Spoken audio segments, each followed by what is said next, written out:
Hey guys, Trev from the Struggling Artist Podcast, and I want to talk to you real quick about Struggling Artist Record Club. The Struggling Artist Record Club is a vinyl record subscription service where I hunt and curate the best punk and punk-adjacent music out there and mail their record to your door each and every month. Imagine finding your new favorite band from across the country without ever having to leave the house. It doesn't get much better than that. The excitement of discovering new music just got that much easier. As a member of the Struggling Artist Record Club, you are going to receive some of the best music you've ever heard from bands you may never even heard of. Whether you've been collecting records for years or just starting out, the Struggling Artist Record Club is designed specifically for you. And right now, all new members get a Struggling Artist Record Club exclusive along with the monthly selection. So head to StrugglingArtistRecordClub.com, pick a membership, and start building that collection today. You're listening to the Struggling Artist Podcast. People need to be entertained. They need the distraction.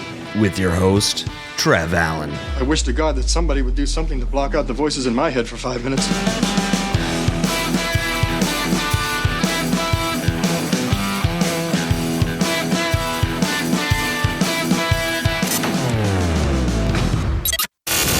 Hey everybody, today our guest is Linnea from the Boston trio Linnea's Garden.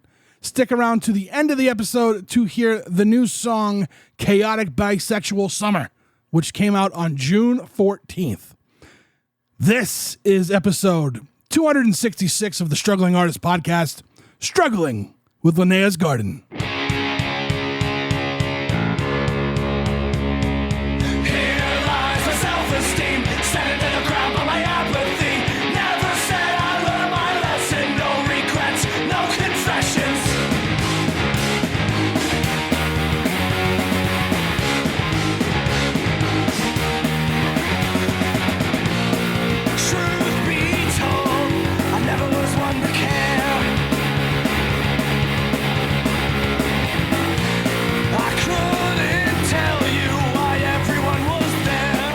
Super warm.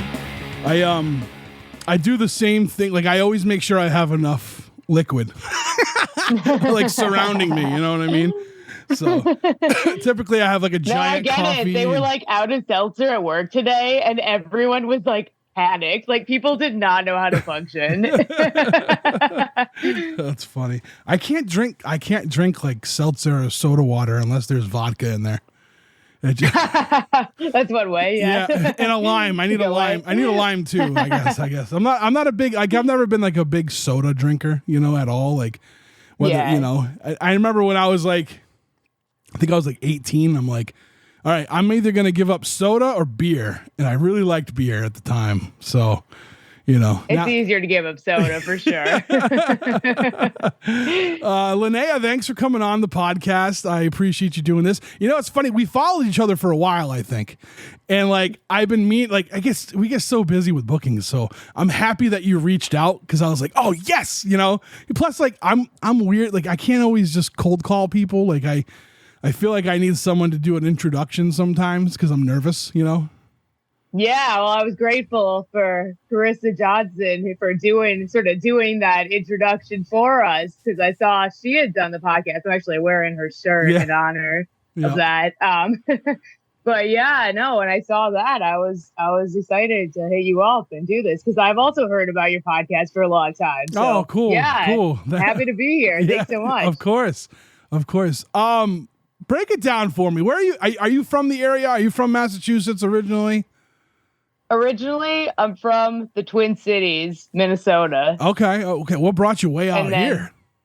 College. School. So my entire life has been pretty much science and music. So I studied neuroscience in college when I came out here. Cool. And kept at it, and yeah, it's been really good. That's awesome. So, were you playing music back home? Were you back home? Like, were you interested in music then, or is it just this came on from this way, or while you were in college, or? No, it's been music my whole life, but the format has changed. So, I sort of started with more classical, being into musicals, doing the pit orchestra at school, the choir, all of that stuff. And then, I found rock music actually going to summer camp. I wanted to play the guitar because I saw that's what all the cool kids were doing. And I was very socially awkward. It was the time when everyone was like, 11 or 12, very awkward. I thought maybe playing the guitar could help me make friends and feel less awkward and express, the angsty teen feelings. And so I saved up. I got a guitar when I was 14. Is like close to my 14th birthday. And actually, I'm looking at that guitar right now. You still it's got it? Blue guitar. Yeah, that's a killer looking guitar. Yeah, that thing's badass. Bluebell. yeah. So that was my first guitar, and I still have her. That's awesome. And then I just was writing songs, like, after that, pretty soon after that, I was into bands. Like Radiohead was sort of the gateway, I think, from classical music to rock music. Ooh, okay, that's a that's a good cool transition from. Yeah, and like the Mars Volta, prog stuff. I mean, I was really into like Nirvana and Red Hot Chili Peppers as a kid, and I listened to a ton of like pop and hip hop radio, and all the stuff that was on Top 40. But I really always knew I wanted to have a band, like at a very young age, like maybe 6 years old, I want to say. Cool. I wanted to write songs. So I had my first bands like in high school, nothing serious, but I had a math teacher who was super cool, Mr. Leiter, and he was kind of my hero, and he was a rocker too. Nice. And he inspired me. I think he was a bass player, but he played in bands, and he organized a battle of the bands for our school. And so I participated in that, and that was sort of my first foray into like writing and performing my own songs. That's cool. So what was it like out there in the Twin Cities? Like for music and stuff like that at the time?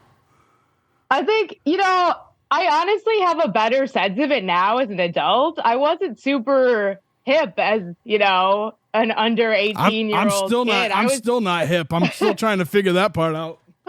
I was just very academically focused. My whole mission in life was like get into a good college and be a scientist. And like, I really thought the music would just be a minor hobby, for a long time.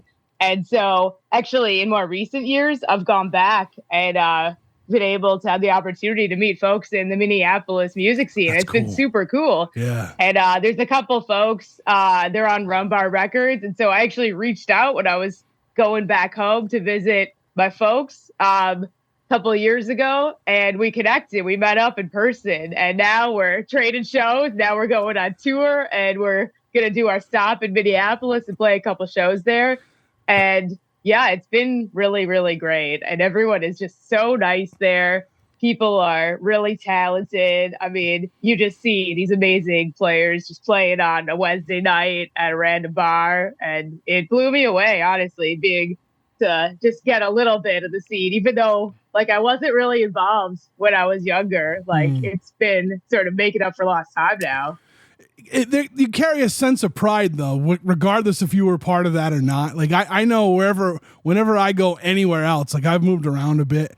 Like whenever I hear like a song, like even I was on like satellite radio that was from a band back, and I'm not even from Boston, but from New England, right? So like when I would hear I'd hear like a band that I'm really into, like on the radio, like on satellite, I'm like, yeah. Yeah, I experienced that a lot with Prince growing up, actually. Yeah. Like I just, I love Prince so much, and that was all over the radio growing up. And then I come here and it's like, oh, everyone loves him. It's not just Minnesota people. Right. And, he actually was very proud of being from Minnesota. He did the whole purple thing, and it was like the Minnesota Vikings. Like, that's like me as a 9-year-old. Oh my God, my favorite color is purple. I love the Minnesota Vikings. I love Prince. Like, I love the song, 1999. Like, because I was 9 in 1999. It was all over the radio, right? So I just loved growing up with, such a hero of mine, like, just all over. And I really wish he'd lived on longer. If anyone's ever in the Minnesota area, go visit Paisley Park for sure. You can take a tour and see all the things. It's very cool. Right on. All right, so you came out to New England for school, and you stayed, right? It just kind of stuck with you, and you started playing out. When did you start playing music out this way?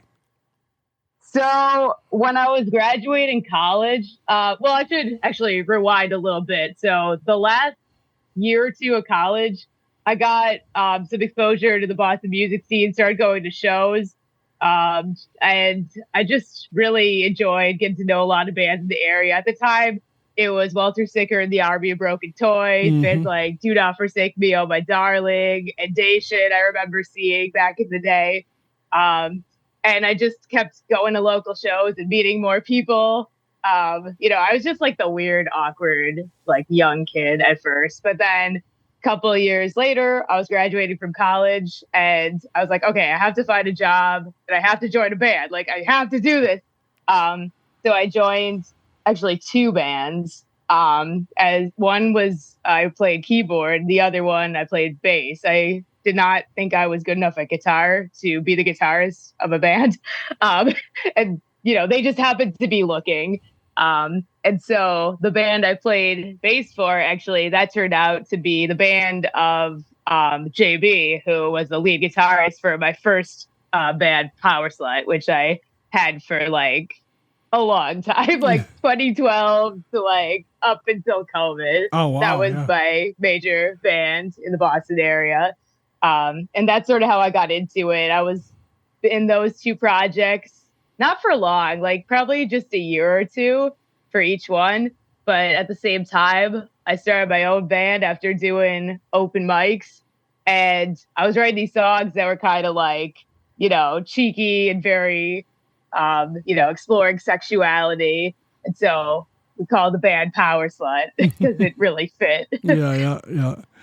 Now, so like I've listened to a bit of your music and like when they have like kind of like those like exploring that kind of side of things, I feel like there's more to it than just that though, right? It's kind of like a broader, you know what I'm saying? Like that's kind of like the metaphor of what's going on really in the song, right? Yeah, exactly. I mean, some people get it, some people don't, but actually my sister said something very insightful, which was like, there's a song called Sleep With My Friends. And she pointed out, I think this is actually a sad song because you're trying to convince yourself, no, it's just, I want to sleep with them, not I'm actually in love with this person. Yeah. I was like, wow, I never thought about that, but actually it's probably true. Yeah. I think also it's like time goes on and you sort of get older and you're able to process things on a deeper level, after writing it. I think a lot of these songs really were just for fun for me at the time. I mean, Power Slow was never intended to be anything serious, I will say. At the time, I started a program. I was getting my PhD, and like I just didn't play outside of Boston, and it was a hobby. It was for fun. Like I didn't expect it to get as big locally as it did. But I think there was something about the songs like people latched onto, and sort of the name was so memorable that I think people started seeing the name and they didn't even connect me with it. It got to the point where it was just beyond my friend group and my acquaintances. And it was actually like people connected to this thing that was actually the band, and having that experience, which was only really for the last year or so of the band, I should say. That really made me want to pursue another project, a new band, and do it a little more seriously, take it a little more seriously, really try play more places, try to do some touring and put out more recordings than the old band did. Mm-hmm. So, all right. So you have a PhD. You are a doctor. You are a scientist, right?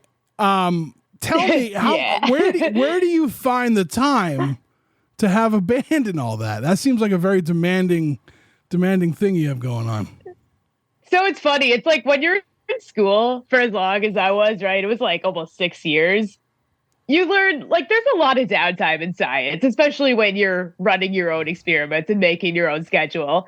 And a lot of it is just kind of sitting in the dark room, waiting for rats to do things. So my project involved making these electrodes and recording for rat brains as they did different tasks. But to be honest, it was a lot of sitting around and waiting. And I think for me, like just all the isolation, all the being in the dark in the room by yourself, doing all this independent work, it was really a creative time for me. And I was able to sort of get my ideas in order. And it was almost like the creative ideas for the band sort of fed into the science and vice versa. And it was a very cool time. Like I will say, the lab schedule made it incredibly hard to plan for stuff like playing outside of town. Because it was just like, yeah, sometimes this is going to be 7 days a week and you don't really know until the last minute. But on the other hand, it was really good for my songwriting and creative process. That's awesome. Yeah. So like I try to find, like I write and I spent a long time with my own business, and like I was like, hey, I can mold this around what I want to do, but I found myself just never saying no to work for a long time. so like it's funny. I actually find it more difficult to manage time with like what would be considered a normal 9 to 5 because it's very intense and I don't get to set my own schedule, you know? Yeah. I luck out now. So I gave up my business and I'm working for the man again, you know? So, but like, I know how that goes. But like my schedule is like, I work overnights and they're 12-hour shifts. So like 1 week I work 3 days, 1 week I work 4.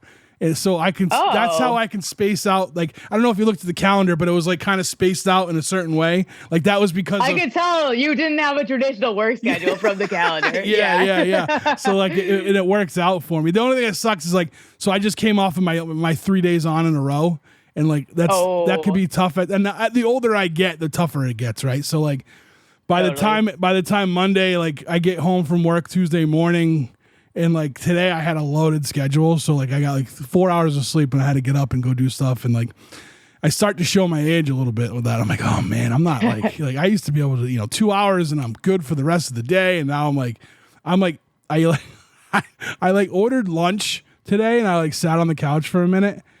And I'm like, all right, it's 5 minutes away. They said 15 minutes, so I'll leave in 10 minutes. And then I was like, wow, it's been like 25 minutes and I'm still sitting here. Like, well, you seem energetic. Yeah, I try. I think, if you're doing something you're passionate about, it's like you find the energy. Actually, It's funny. I sometimes am able to write songs better if I'm super sleep deprived because it's like, my brain is uninhibited, Yeah, I feel like when that happens, so like with my writing, like I write a lot of dark things, and like when I'm like tired and stuff, I feel the wheels start to turn because everything else, like the normal mundane stuff, is getting pushed out right now. Because so like, and that's another reason why I work nights is because at night I can't sleep because like that's when my brain starts to race the most. So being at a job that I have, and sometimes we have downtime, it actually works out. Like there was a day we had nothing going on all night. I built the website for the podcast in one night at work. Like it just like, all right. It was something I was procrastinating on, and I was like, I'm going to do it now. I'm just going to do it. And I just sat down and we did it, and that was it, so. It's awesome when you can find a way to balance, different aspects of your life and, put in the effort that you want and devote the energy you want. And I think also it's just like you can tap into new states of consciousness that like you might not have had if you're just sitting down being like, I'm working on songwriting, I'm writing a song at 7:30. No, like that doesn't work. It never works. Like, never, ever. It's always like I'm sleep deprived.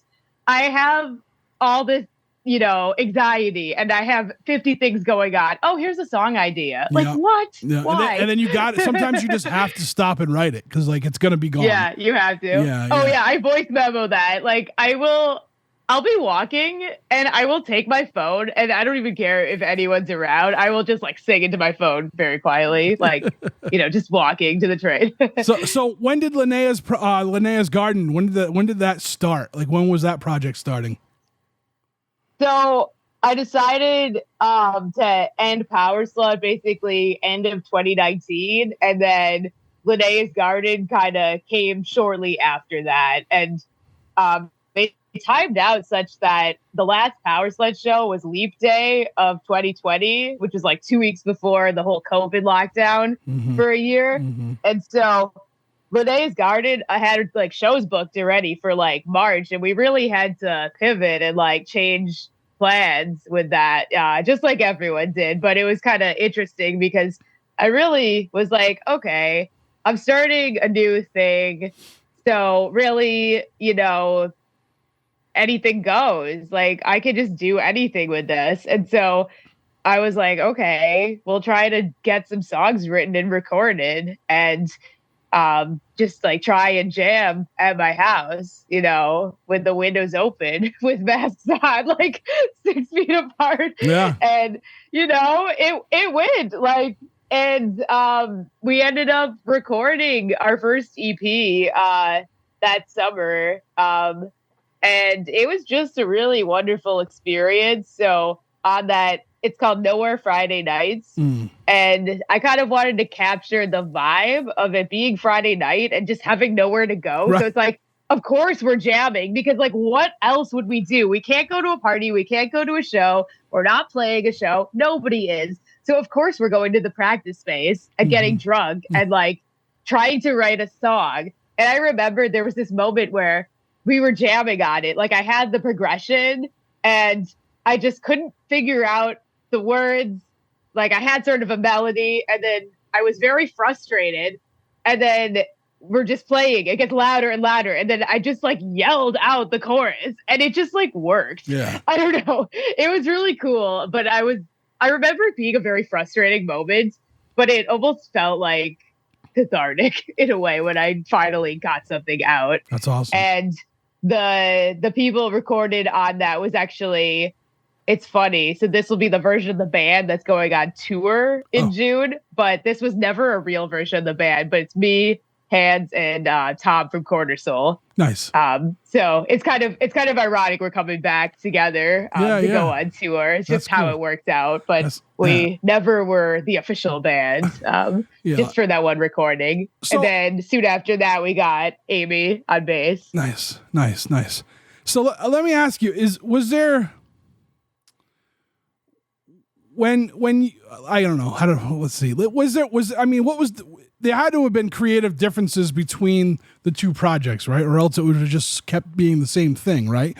Like what was the big? Unfortunately I haven't been able to hear Power Sled because I didn't know about it till just now. So, but so tell me why did one have to end for the other one to go? Was it just personnel wanted out, or was it just like a different vibe? There was a lot of creative differences and people coming and going. We could never really hold down a consistent rhythm section, and the band really suffered for it.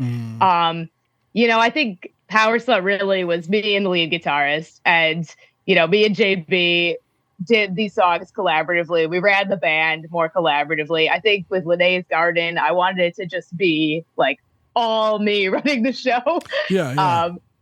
I wanted to just have complete autonomy over the songwriting, be the only guitarist. And some people, they like to co-write. They like to have, one person write some of the songs and sing some of the songs even. I don't feel like I wanted to do that with this project. Who knows? Maybe I'll feel that way in the future about a different project, but not for Linnea's Garden. Well, so that's really the biggest change. It makes sense given your education profession, right? Because you primarily will work alone, right? Being a scientist and working on things. Not anymore, because I do work for a company now. So I actually work on teams for the past 2 years. Yeah. Yeah. Okay, I got you. So but I guess I don't know. I just see that mindset of like your brain is the one that's got to like constantly move and get all the moving parts and kind of So it's like. Does it work like does your work brain and then your creative brain, do they work together like that? You know what I'm saying? Like, do you use the same methodology that you would approaching one thing than the other, or is it different? I think when I was directing my own research plan, it was very similar. But now that I'm working for a company that has a very specialized focus on gene therapy for hearing loss, it's very much like, no, I am doing everything toward the company mission and not like my own research interest. I mean, I am, of course, interested in it because like we want to, help kids who can't hear. Yeah, obviously, yeah. like that would be amazing. But I think it's a really different vibe than like before, where I had a lot of control over what exactly I was doing in the lab. Now, were you in academia before working? Mm-hmm. Okay, yeah. Yeah, so I was at the Broad Institute for a little bit, and then I was in grad school at Brandeis. Mm-hmm. Yeah, so I know I'm not going to say I'm well versed in that world, but I understand it a little bit for numerous reasons. One, I kind of work in that world at the moment, doing something completely different, but I understand, like I see it all the time, you know what I mean? So yeah, but yeah, that's awesome. Oh, that's awesome. And like, so, all right, so here we are with Linnea's Garden, and you've put out quite a bit of work over the last few years, right? Have you done a lot of touring prior to that? Or is this your first kind of tour that you guys got going on now? So we've done some smaller stuff, some weekend stuff. Yeah, we've done a little bit, but this will be the one coming up will be like the longest and farthest away tour I've ever put together. Yeah. Does it nervous doing something like a tour, putting a tour together like that? Oh, totally. Yeah, it was so much work. I started doing it in January, and I like just finished confirming all the bands. Like, it was so much work, dude. Like, wow. I'm learning a lot though. Like, I think every time you book a show, like, you get more experience, and especially just cold emailing random venues in cities I've never been, when I don't know any bands that are on the bill yet. It's like, it's so nerve-wracking, but you know what? Like, you just keep sending out the emails until someone says yes. So did you put every one of these shows together? Like, did you find the bands for each one of these shows, or? Most of them, yeah. Holy like, there's cow. a couple where another band helped, but yeah, I put together most of them. That's cool. You got a solid, just about a solid month here, right? Oh, no. So there's one date that's earlier than the others. I wanted to start it out with a Boston one. So that was a little, June 14th at the Jungle. That'll be like our Boston local release for Chaotic Bisexual Summer. Yeah. And then the tour will actually start on the 28th in Rochester. And then we go till July 8th. Last stop will be New York. Cool. Now, all right. So that's the name of the EP and the title track, right? Chaotic Bisexual. It's actually Summer. That's just the song. It's not the name of the EP. Oh, it's not the EP. Oh, okay. I'm sorry. I haven't revealed the name of the EP yet. Gotcha. Nor will I on this podcast. All right. That's for later. Yeah. So all right. So June 14th, the single's dropping. Then is that what we're saying here? That's right. Yeah. That's awesome. Okay. Cool. Yeah, we're not going to get too far into it, but I checked it out and it was very good. Do you want to talk about like the inspiration for the song at all, or do you want to? Yeah. All right, we can reveal that now. Yeah. Sure. Yeah. So when I was making the video for this song, so the video is supposed to represent this narrative where you have to come out to yourself before you come out to the world, and so you'll see in the video, I'm getting ready. I'm putting on this outfit with like a hot pink suit. And then as I'm doing that, I'm sort of becoming more comfortable in it. And then I leave the house, which basically it's supposed to represent feeling at home with yourself. Just becoming more comfortable with your identity and your individuality and living an honest life. And as I was making the video, I actually realized it was like the 10-year anniversary of me coming out as bi, which is like super cool. Like, I didn't do this intentionally, right? Right, yeah. But I don't know. Like, I just feel like I've grown so much in the past 10 years. And, it was really scary at the time, doing that. And, it was the same year I was applying to grad school. I had a lot of decisions to make. I had to decide if I was staying in Boston or moving away. And, a big factor of that was, did I want to keep my band going? And, I did. I really did. I didn't want to start over. There was a part of me that kind of knew if I went to a different city and had to like form a completely new band while starting a graduate program, I probably wouldn't succeed, right? Like at either of them, because it's a lot of work starting a band. And, getting your first recordings done.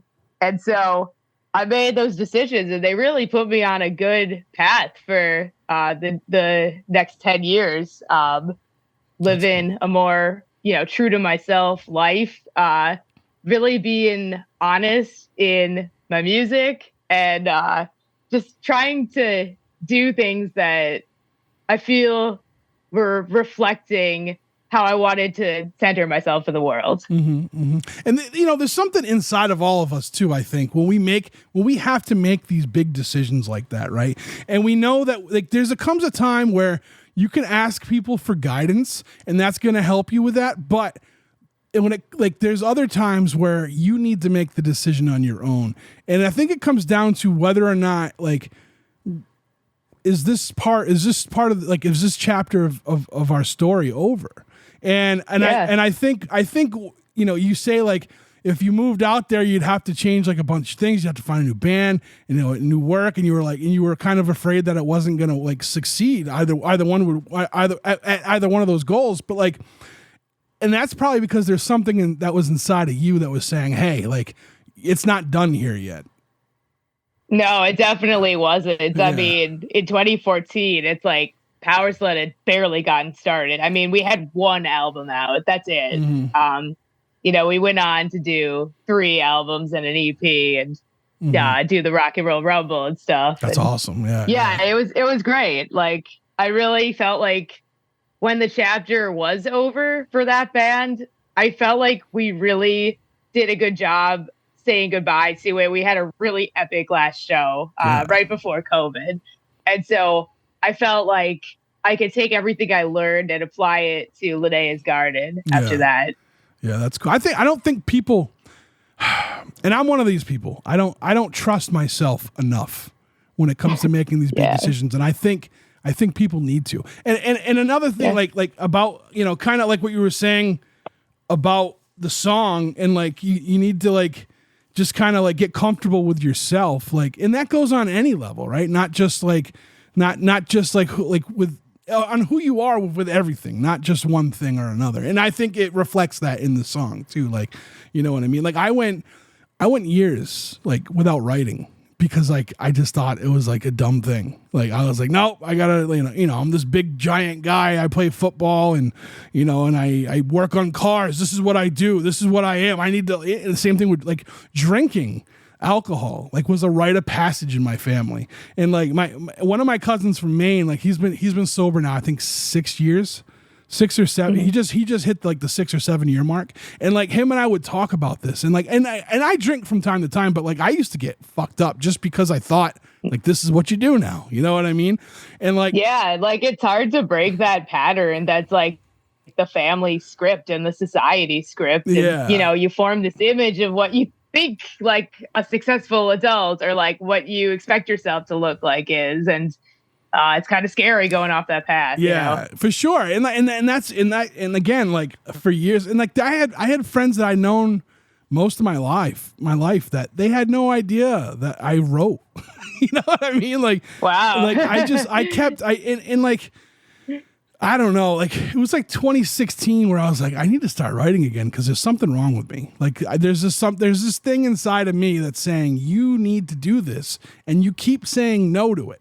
And I was burying myself in work because of it. Like, and then I started to write again, and like and I started therapy again. That was a big help. Like, and a lot of these things kind of culminated together, and the end product is like, wow, like now, like I am so much like happier with myself than anything else. That's awesome. And again, like listening to this song, like that's what I got out of it. I mean, you could like again, it's one of those things that has like, there's another meaning to it. Right. And it's, and people, whoever listens to the song, like they're going to get their own meaning out of it. But I feel like it's pretty well mapped out on that part.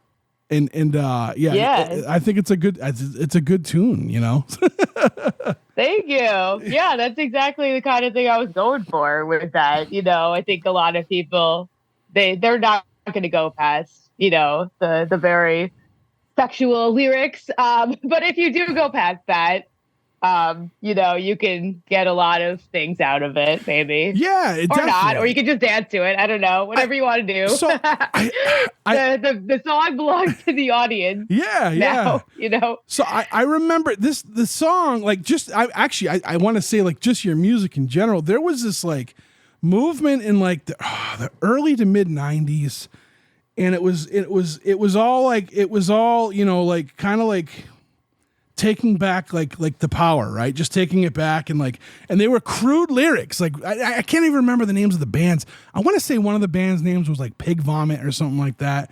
And like, nice. and it was like a female fronted band, and like the way she sang and like what she sang about was like super crude. But if you dug into it, like it was about taking all that power back, about being an individual. Like not just about, it's not about being, like this woman who's singing or anything like that. Like she was singing about just being an individual and like taking back that, like from like what the general population will view someone as, like you can take a nasty word and you can make it something else if you do it this way. You know what I'm saying?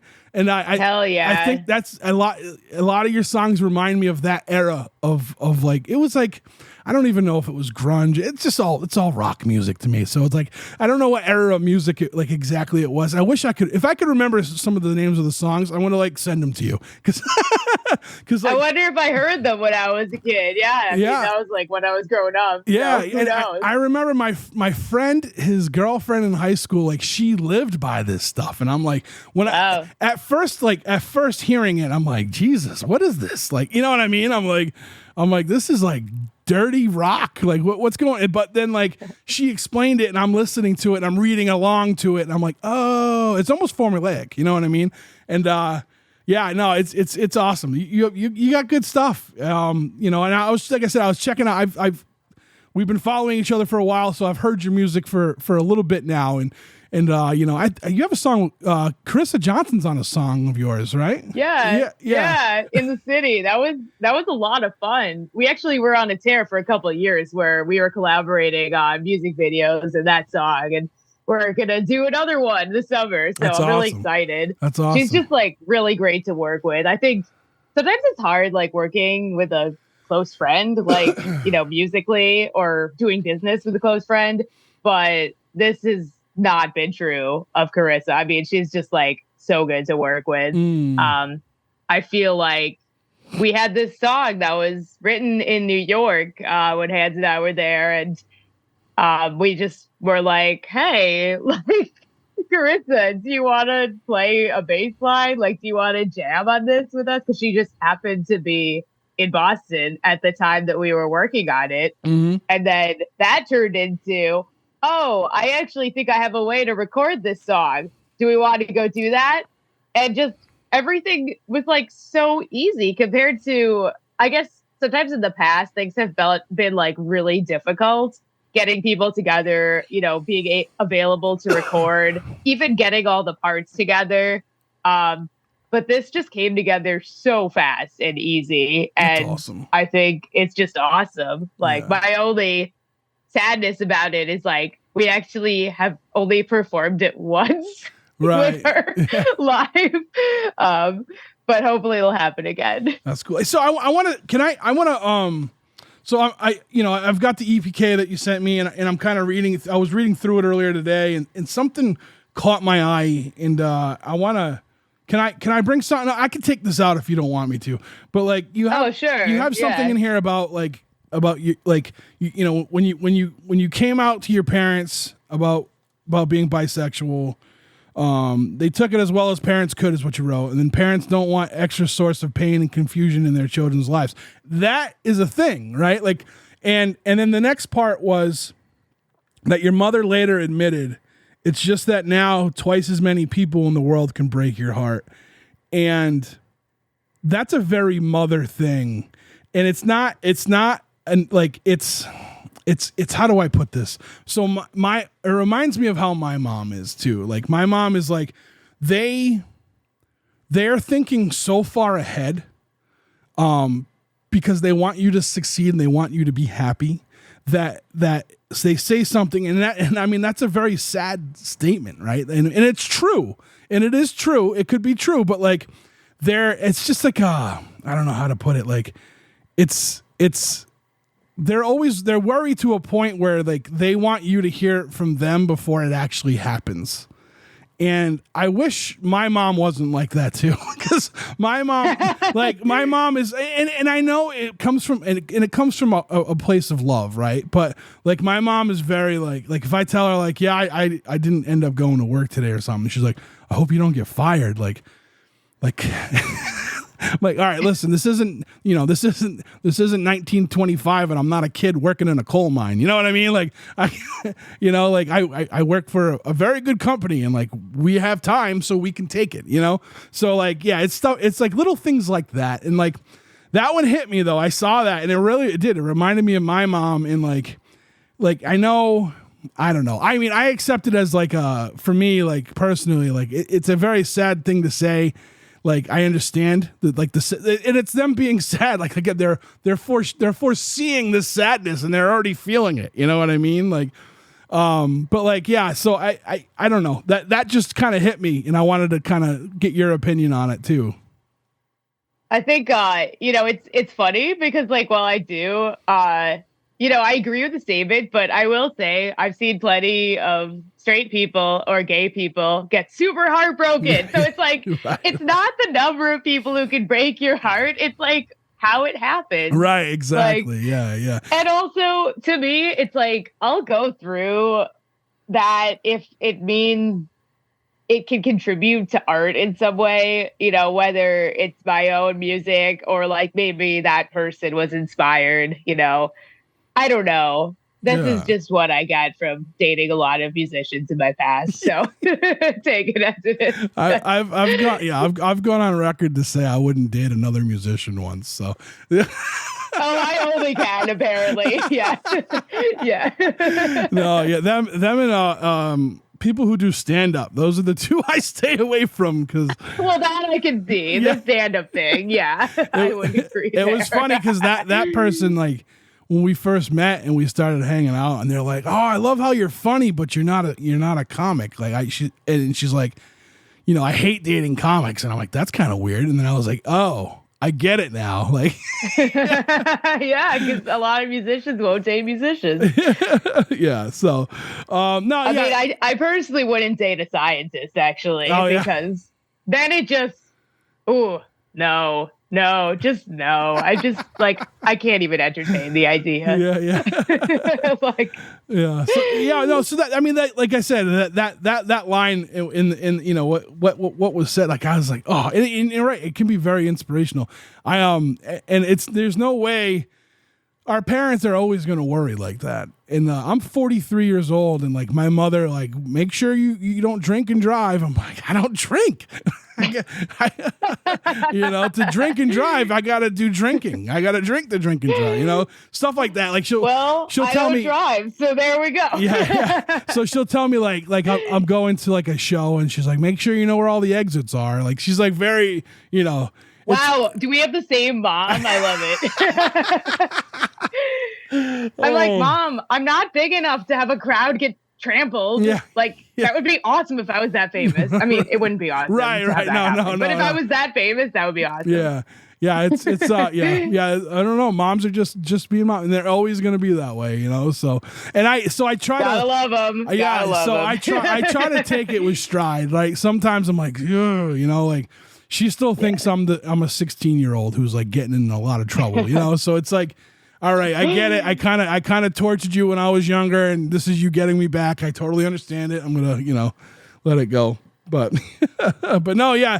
All right, so you got a tour. Let's and then the single drops on June 14th, and that's the first day, official day of the tour. You're kicking it off then, but then you got a couple days break, and then you hit back on the road and head to Rochester, New York, for the 28th of June. When does is there a release date for the EP or no, not yet? So the whole EP sometime in the fall. Cool. I haven't quite announced it yet, but yeah, it'll be in the fall. Cool. We're dropping another single in July. Awesome. Yeah. So we have everything all done. It's all recorded. I think this is like the best EP yet because this is the first EP that the current band lineup actually wrote together. We wrote it all in the year 2023 and recorded in January of 2024. And it actually, so the order of the EP is the order that we wrote the songs too. Oh, awesome. Awesome. That's cool. It didn't end up being that way intentionally. It was just like the way I put it together that made sense musically. It just ended up being that. And I think I associate it with the different seasons. So it's like the first song is kind of winter, and then the second song is kind of spring, and then the third song is Chaotic Bisexual Summer. Right. And so on. Yeah, that's cool. That's so cool. It works really well. Yeah, I love it so much. I can't wait for the world to hear it. It's me, Hans, and Ray. So it's the rhythm section of Quarter Soul. I don't know if you have heard of them, but I'm not sure. I'm not sure if I've heard of them.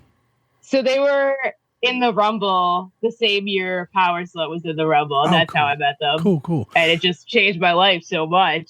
That's what I love about the Rumble. Isn't just a battle of the bands. It's a networking thing. And like bands meet each other for the first time that might have heard about each other, but always missed each other. Like I love that. I love that. And I was so happy I got to be a judge of it this year, Oh, awesome. Yeah, That's awesome. I didn't know you were a judge. Yeah, I met Cuddy. I met Cuddy there. Oh, nice. Yeah. And, were you the same night he was a judge? Yeah. Very cool. Yeah. Very cool. And he's another one. We followed each other on social media for a minute, and I was actually talking with him, I think, through the Paper Tigers Instagram. We were setting something up, and then it kind of just disappeared or whatever, and things happen sometimes.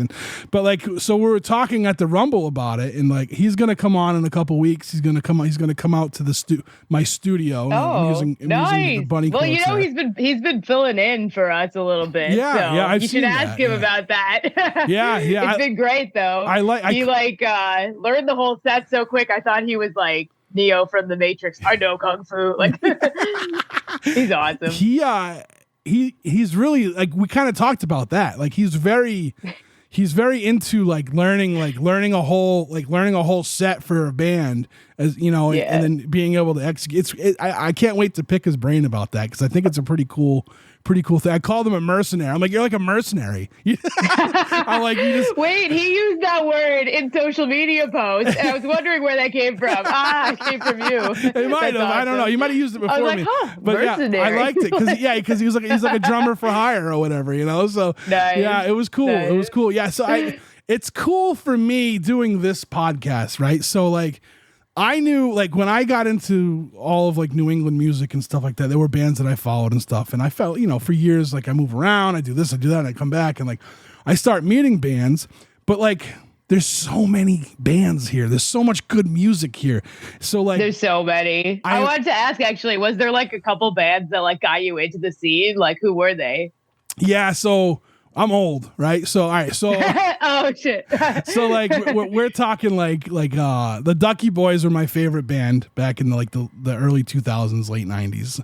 I think it was early 2000s. I went to a Dropkick Murphy show with some friends, and they happened to be the band that was opening, and I was like, whoa, nice. What is this? So then I got into this huge like Boston street rock, street punk thing, and I like, everything from like the Blue Bloods to the Welch Boys and the Unseen, all these bands. I'm like, and they're all from here. I'm like, this is so amazing. And then, so like I kind of followed like what Mark from the Ducky Boys was doing because he had like a record label and this and that. So I started picking up music from the record label.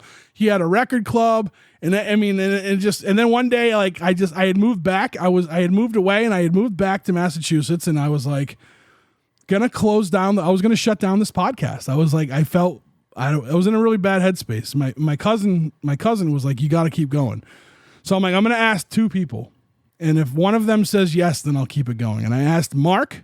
And I asked a gentleman from out in Worcester. His name's Mike Shue. He's a radio personality, and they both said yes. So I was like, "Oh crap!" And then it just kind of took off from there. And I got nice. I start and a lot of bands I kept up on what was going on in Boston because of the record club I was part of, because Mark would send out a lot of local stuff. So like bands like Coffin Salesman, Michael Caine and the Morning Afters, these bands I learned from this record club I was part of.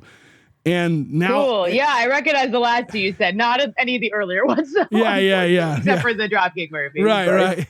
So yeah, so like now, but then like, and then like you just keep, I don't know, it's just a weird like circle of life kind of thing. So now like I have the record club. Mark gave me the record club. He asked me to take it over. Nice. So, yeah, I heard you talk about that on the podcast. That's cool. It's like full circle. So like then there's like, so I, and then I have like the bands that I'm friends with. Like I'm friends with the guy, the whole crew of Coffin Salesman and KCUF and Michael Caine in the Morning, all these bands that I go see, and I meet other bands that I've been listening to for years. But like, then there's this pocket of bands that like I'm just learning about like in recent years, and I'm like finally meeting them now too, like you know what I'm saying? So it's this podcast.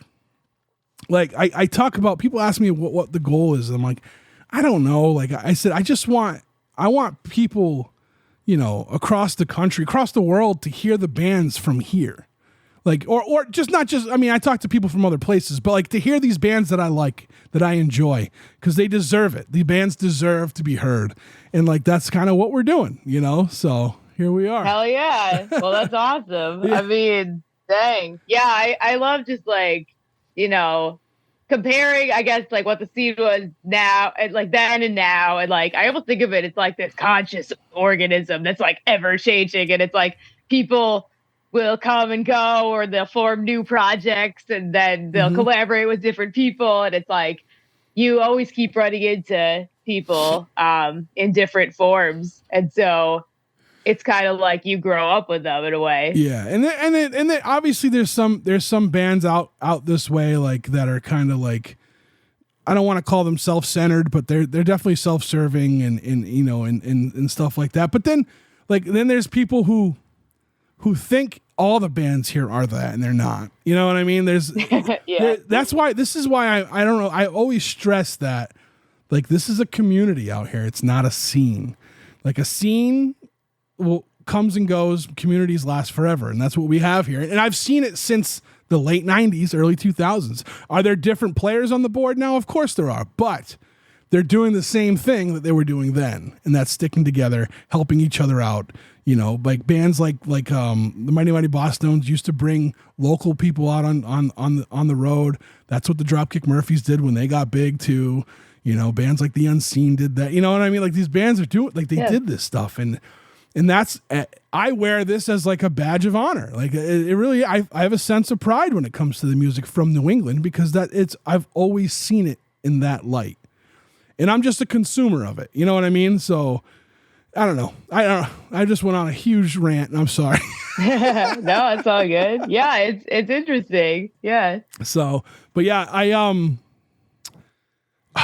I saw a video. You were where did your band play? It was like a little space out in Somerville recently. Okay, it's literally my house, so it's like the next room over. Is it really? Yeah, with all the lights. Yeah, that's awesome. So that's where I filmed the music video too, and so that's what we're trying to do. Is we're just trying to make it as cool as possible. I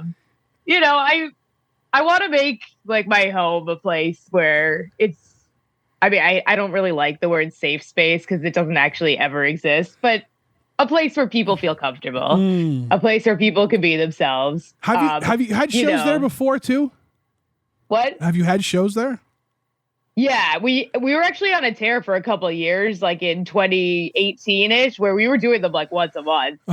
Okay. But like COVID kind of put an end to that. Yeah. So now we do like a couple parties a year. So one of them is my birthday. One of them is the Porch Fest after party. That's probably the footage you saw because it was pretty recent. Then we do one over the holidays usually. I wish I could remember the person's name who had it on their Instagram story. Rob something maybe. Rob.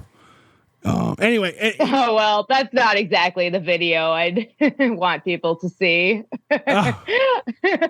Right. No, it was good though. And I was like, "What space is that?" And he replied, and I don't know him personally, so I was just like, "What was that? What But yeah, that's cool. That's cool. It's a cool little room. So we do from time to time. We have some shows at the Struggling Artist Studio over here, and nice. Yeah. Where are you located? I'm in a little town called Whitensville. It's in Northbridge. It's like Blackstone Valley, right outside of Worcester.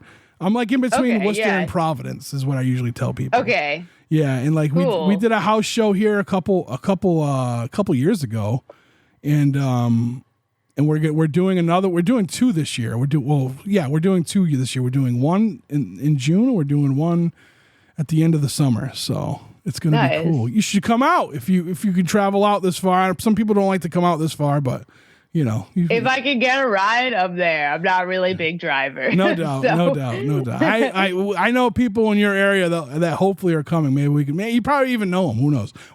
Nice. We'll coordinate. Yeah. We'll be there. We'll get the Somerville crew. Yeah. It'll be awesome. It would be. I try to get out there as much as possible. So like, yeah, that's awesome. All right. Linnea, where can people find you on social media? Do you have a website? Where can they find Linnea's Garden? Yeah, we have all the things. It's Linnea's Garden Band on most social media. Linnea'sGarden.com is the website. The link tree is like the one I like because you can just put everything in there and I can update it constantly. So that's the one I would recommend. Okay. And you can find it through the Instagram. Cool. The link, and find us on Spotify, whatever. I don't know. Cool. That's awesome. All right. Well, listen, this was great. Thanks for coming on. Thanks for reaching out. I'm really happy we got to do this. Chaotic Bisexual Summer is a strong single, and I can't wait to hear what comes next. Thank you. Me too. We'll talk to you soon. All right. All right, and that's the show. I want to thank Linnea for being today's guest on the Struggling Artist Podcast. In the show notes, you will find links to Linnea's Garden. I want to say thank you to Chris Chavez for doing what he does, being producer of this podcast. I want to thank State Line Records for sponsoring the podcast. And I would like to thank the band Losers Circle for allowing us to use their song, Great Illusion of Time, off of their debut album, Took Long Enough. Thank you to everybody over at Patreon supporting us. If you want to become a patron, head to patreon.com/podcast TSA. The fees are inexpensive. All fees are fees. All donations help us build this podcast. Helps us with gear, doing events, throwing shows, and all that stuff. Have you joined the Struggling Artist Record Club yet? What are you waiting for? If you join right now, you can still get the exclusive KCUF Every Day is Winter Here EP from 2020 on black. It's exclusively on black through the record club. You get that as a bonus in addition to whatever the month selection is. How cool is that? Come on. What are you doing? We're coming up on a year here. I need to build this thing huge. We need this thing. We want to make the Struggling Artist empire huge. And we want you to be part of it. So join the record club, strugglingartistrecordclub.com. Thank you to everybody who listens to us babble on and talk and tell our stories and listen to music. I always talk about, sometimes I bring up the same stories in an episode, and that's okay because my guest hasn't heard it yet. And I try to make things very entertaining. I want to thank each and every one of you for listening, for reaching out, whether it's via email, a Instagram post, a social media post, or the hotline. If you're saying to yourself, what the hell is the Struggling Artist Hotline? Let me tell you.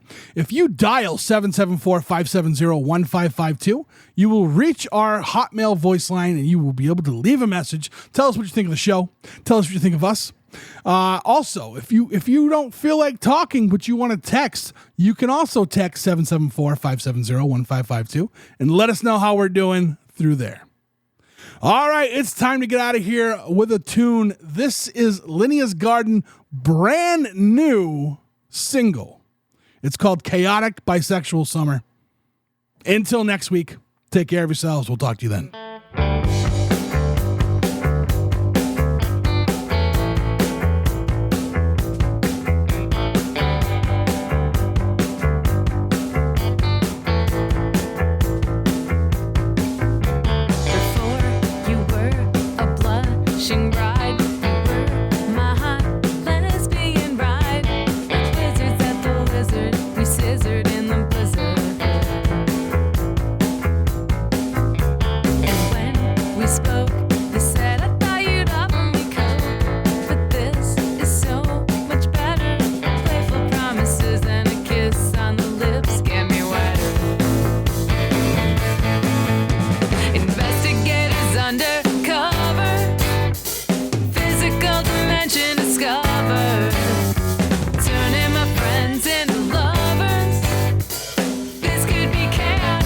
Chaotic bisexual summer, summer, summer, summer, summer. The winter of my sordid dreams. I came so hard, you made me scream. You wouldn't kiss him, but you took him in between your lips with me. And like a present to unwrap, you watched as I put on the strap. A golden chalice, impenetrable palace. You can touch it, you can suck it, but don't even think of fucking it. Investigators undercover, physical dimension discovered, turning my friends into lovers. This could be chaotic, chaotic bisexual summer, summer, summer, summer, summer, summer, chaotic bisexual summer, summer, summer, summer, summer. So many nights at the bar, you're thinking twice. You think you know just who you are, reaching a hand in the dark. My head's in the gutter, but I can see so many stars.